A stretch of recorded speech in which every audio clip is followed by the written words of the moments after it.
Goodwill is destroying the trust it spent decades building with America. This is a store that receives nearly all of its merchandise for just $0.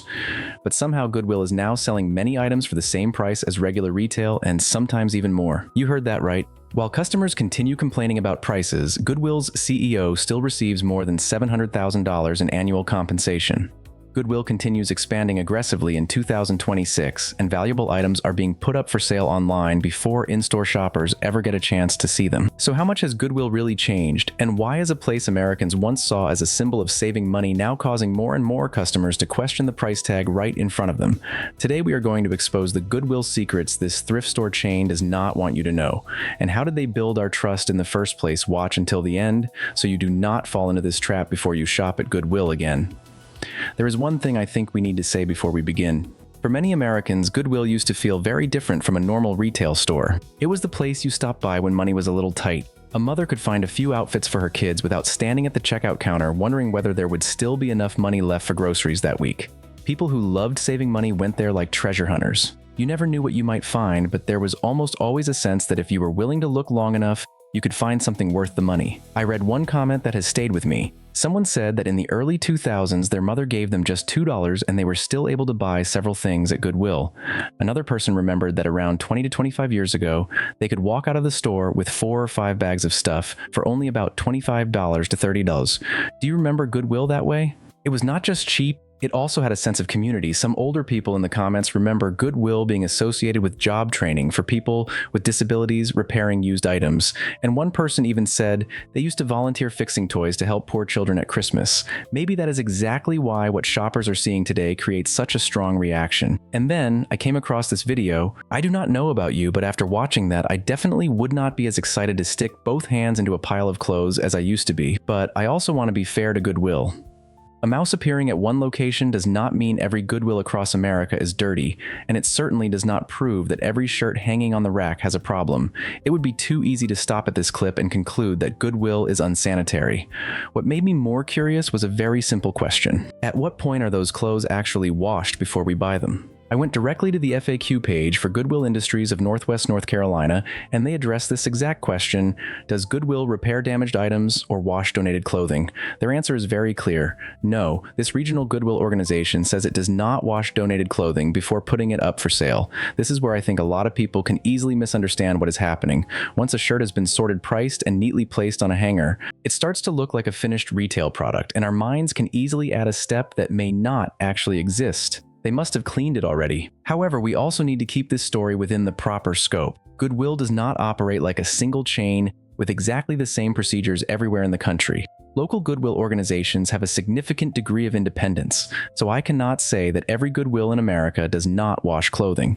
But as a shopper, I think the rule is very simple. If the store does not clearly say that an item has been washed, I will assume it has not been washed. Maybe the previous owner cleaned it thoroughly before donating it, or maybe they did not. You do not know how long that item sat in a garage, what happened to it inside a donation bag, what sorting area it went through, or how many people picked it up and tried it on before it reached you. And honestly, with secondhand clothing, I can accept that part. I take it home, I wash it, and that is that. But this is where I start having a problem. If I am buying something used, I'm responsible for cleaning it myself. I do not know its full history, and I also have to accept the risks that come with secondhand merchandise. Then in return, I should at least get one very clear advantage on price, right? So why are more and more people walking into Goodwill and discovering that used items are only a few dollars cheaper than new ones and sometimes even more expensive? That is where the Goodwill story starts becoming difficult to understand. In the previous section, I said that bringing Goodwill clothes home and washing them myself is still something I can accept. This is secondhand merchandise. I do not expect everything to feel like it just came out of a brand new package at Target. But in exchange, there has to be one thing clear enough to make those inconveniences worth accepting. The price has to be genuinely good. If the new item costs $20 and Goodwill sells the used one for $17, what am I actually saving $3 for that $3? I am trading a new item for something I do not know how long someone used, what condition it is really in, and whether I can return it depending on the store. Would you buy it? I am starting to pull out my phone and check. And it looks like other shoppers are beginning to do exactly the same thing. Thrift store, 2nd Avenue, and I just found the craziest ever. Watch, look at this. Someone put this note in here. You can buy this brand new for $20.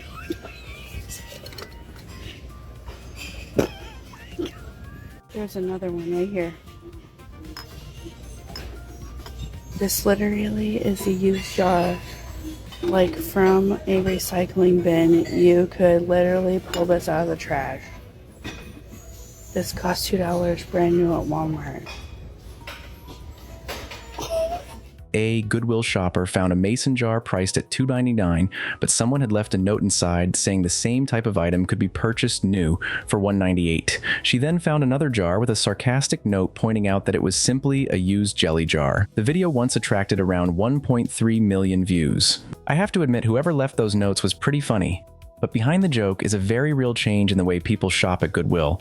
In the past, when we saw a $2.99 price tag, it was easy to think it's Goodwill, so it must be cheap. Now the question is cheap compared to what I cannot confirm, that the new $1.98 jar was exactly the same brand and size. So I am not going to use that example to conclude that Goodwill was charging more than new retail in this particular case. But it does show that shoppers have started checking Goodwill prices instead of automatically trusting that the price tag represents a bargain. And the next example is even harder to understand. Who prices this stuff? Who the hell's going to put $4 on a candle that's burnt down like that?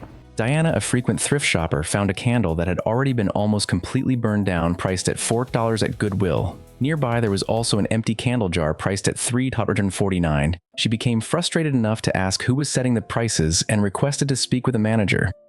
I'm going to find out who did this. And I want you to say exactly what you just said to them. Who did it? I'll find out right now. Okay, you do that.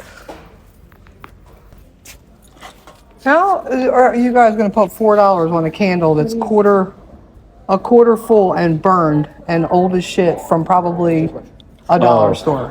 Yeah, I see what you mean. Yeah, I meant to change it yesterday. Oh, you meant to change it just yesterday? Yeah, Well, I see this all the time. I mean, I come in here, because I want to buy stuff and help out. And when I see half burnt candles that are practically dust filled, old, for $4, like, who prices this stuff? Who comes up with the prices?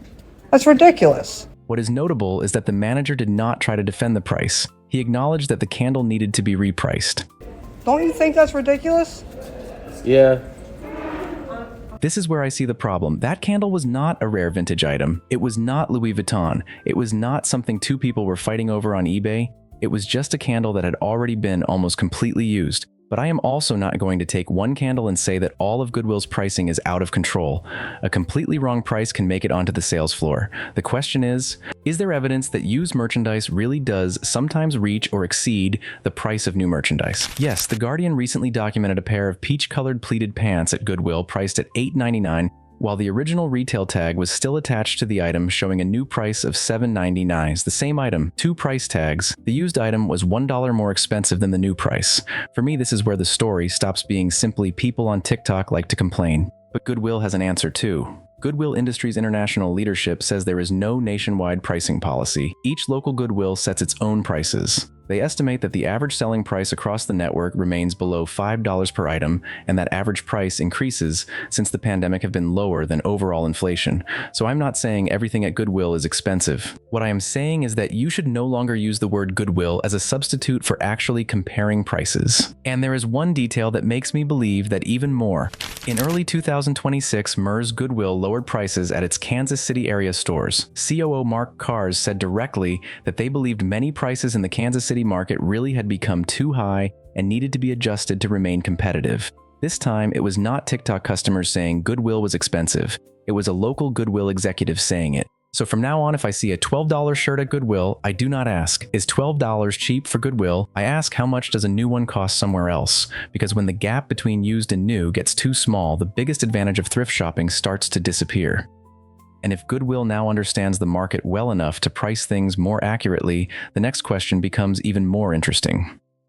Do the items that are truly worth the money still make it onto the shelves for us to discover by accident? The biggest mistake you can make when shopping at Goodwill now is assuming that every good item someone donates will eventually have a chance to appear on the shelf in front of you. I used to think that way. I pictured donations coming in, employees sorting them, putting prices on them, and rolling them out onto the sales floor. Whoever arrived early, had a good eye, and was willing to dig would win. That was part of the fun of thrift shopping, flipping through piles of ordinary shirts, and suddenly finding an old pair of Levi's, a rare band shirt or something. The person pricing it apparently did not realize was worth much more, but Goodwill now has another option. If a designer bag jewelry, a watch and antique good electronics, or a potentially valuable collectible shows up among the donations, it can be separated and sold on Shop Goodwill instead of going directly onto the store floor. The platform currently serves more than 135 regional Goodwill organizations in the United States and Canada. And if you put yourself in Goodwill's position, I think the reason becomes obvious. Suppose a bag could hang in the store for $15, but if you put it online, hundreds of people can see it and someone is willing to pay $100. Would you choose $15 or $100? I do not blame them for that calculation. But the people who lose something very real are us. The chance to find an item the store does not yet realize is valuable. And this is not about an employee seeing something nice and secretly hiding it in the back room. The mechanism is simpler than that. Goodwill is becoming increasingly capable of identifying noteworthy items during the sorting process and directing them to online sales. A reseller interviewed by GQ said he feels that great vintage finds are becoming harder to find on store shelves, while more notable items are appearing on Shop Goodwill. That is his personal experience. Not evidence about every store, but it lines up with the way Goodwill is developing its online sales channel. So what caught my attention even more is that they now have technology helping with this process. A tool developed with Microsoft is helping Goodwill organizations list around 130,000 to 140,000 items per month on the system. Put simply, thrift hunters used to hope they knew more than the person setting the price. Now, Goodwill is also getting better and better at recognizing, wait, this might be worth something. And Shop Goodwill is no longer some little corner of the internet that hardly anyone knows about. In 2025, the platform generated around $450 million in sales, up 22% from the previous year. But I also do not want to turn this into Goodwill takes all the good stuff. Shop Goodwill leadership itself says that less than 2% of donated items ultimately go online. That sounds very small, right? I thought so too. But my question is, what is in that 2% if those are often the rare items, designer goods, collectibles, or things with the potential to sell for high prices? Then for treasure hunters, that may be exactly the 2% they care about most.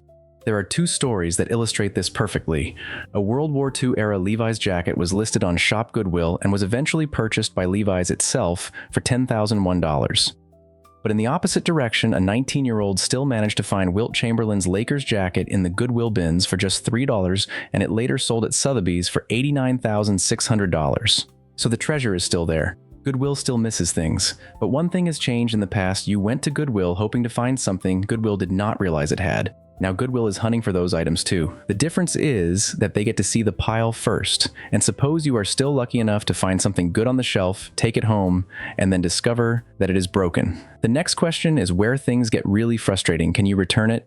The next mistake I think a lot of people make when shopping at Goodwill is assuming that if something is wrong with an item, they can just bring it back. That sounds perfectly normal, right? You buy a coffee maker for $25, take it home, plug it in, and it does not work. My first reaction would be the same, fine, I will take it back to the store tomorrow. But at Goodwill, that option may disappear the moment you walk out the door. What bothers me is not necessarily that Goodwill has strict return policies. It sells used merchandise, and I understand that it cannot warranty everything the way Best Buy or Target does. The problem is that there is no single return policy across all Goodwill locations. For example, Goodwill Central Florida only allows clothing exchanges within 3 days with a receipt and the original tag still attached to the item. Goodwill North Georgia, on the other hand, allows up to 14 days for clothing. 3 days and 14 days. The same name on the sign, but very different rights for the shopper. Do you know how many days the return policy gives you at the Goodwill near your home? I am guessing a lot of people do not. And to be honest, before researching this section, I would not have thought I needed to visit Goodwill's website every time I went to a different area just to read the rules again. But it does not stop with the number of days. Some items cannot be returned at all. In North Georgia, the current policy excludes shoes, accessories, household goods, electronics, furniture, and several other categories from returns. This is where I start to feel like the risk shifts almost entirely onto the shopper. With a shirt, I can inspect the stitching, check the zipper, and look for tears right there in the store.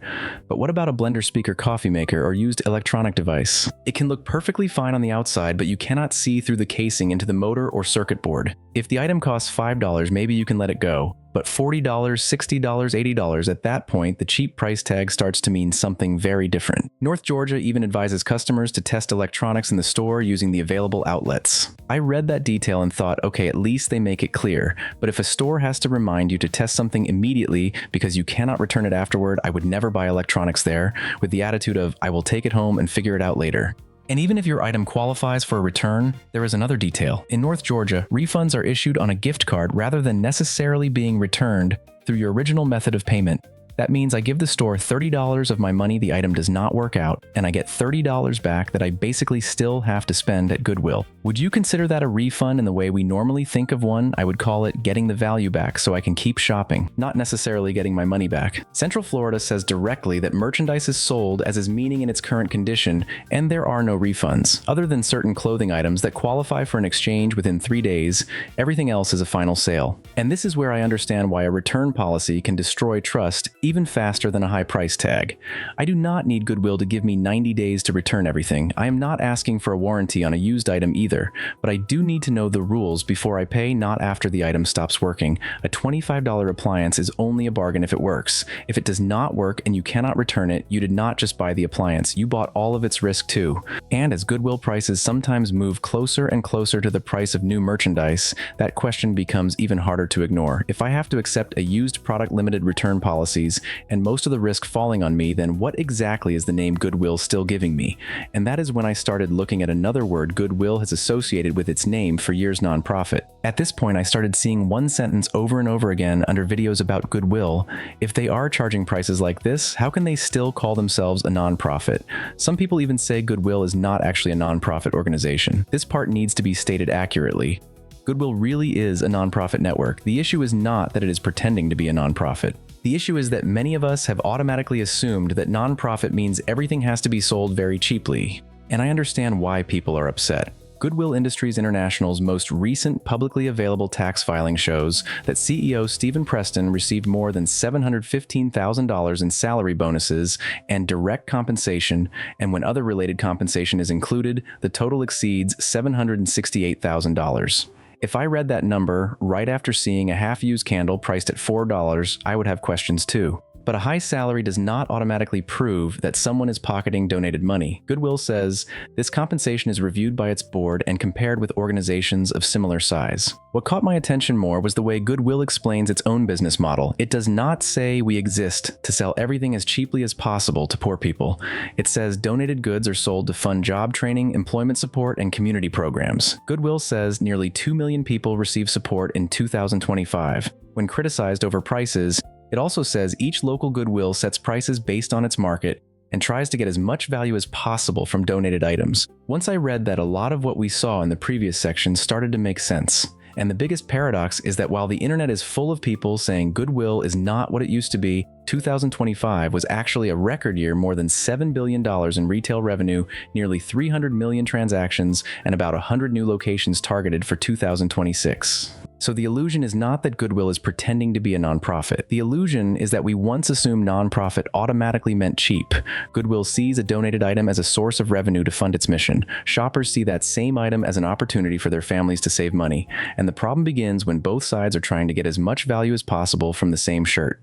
After everything we have just covered, am I telling you to never walk into a Goodwill again? No, I still think there are some genuinely good deals there, and honestly, there is still something fun about digging through a pile of ordinary stuff and finding something great. But I will no longer walk into Goodwill with the same old assumptions. If I go back tomorrow, these are the things I will definitely do. First, with clothing, blankets, towels, or any other fabric item, I assume it has not been washed until I wash it myself.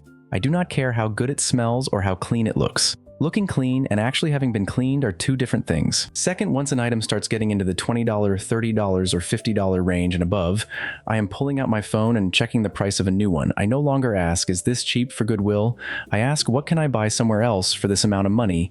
It only takes 30 seconds to check Walmart, Target, Amazon, or that exact model. Third, I do not buy electronics on trust. If there is an outlet test, the item right there. Check the power cord, remote batteries, charger covers, trays, and accessories.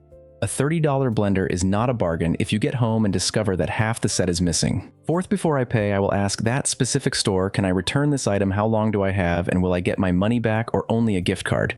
Because with Goodwill, the same logo does not mean the same rules.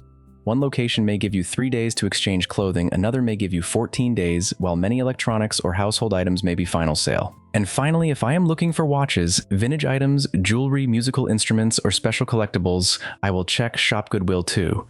We now know that some noteworthy items may be sent there before they ever reach the store shelves. I think that is the biggest change. I do not have to hate Goodwill to shop more intelligently.